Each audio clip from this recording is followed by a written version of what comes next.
আসসালামু আলাইকুম ওয়া ৰাহমাতুল্লাহি ওয়া বাৰাকাতুহু। সবে বৰাতত পালনীয় দায়িত্ব, কৰ্তব্য আৰু মসনুন কাৰ্যসমূহ। সবে বৰাতত পালন কৰা সুন্নত ও মুস্তাহাব।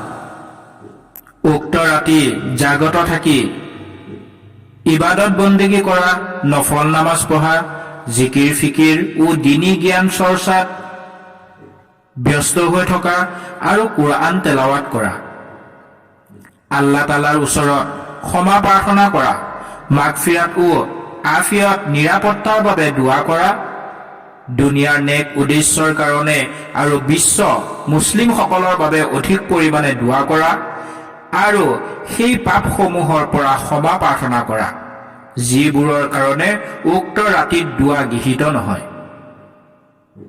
এই পবিত্ৰ ৰজনীত অকলে কবৰস্থানলৈ গৈ জিয়াৰত কৰা, কিয়নো হুজুৰ সাল্লাল্লাহু আলাইহি ওয়াসাল্লামে উক্ত ৰাতি মদিনাৰ বিখ্যাত কবৰস্থান জান্নাতুল বাকিত গৈ মৃত সাহাবাসকলৰ কাৰণে ইস্তিগফাৰ কৰিছিল।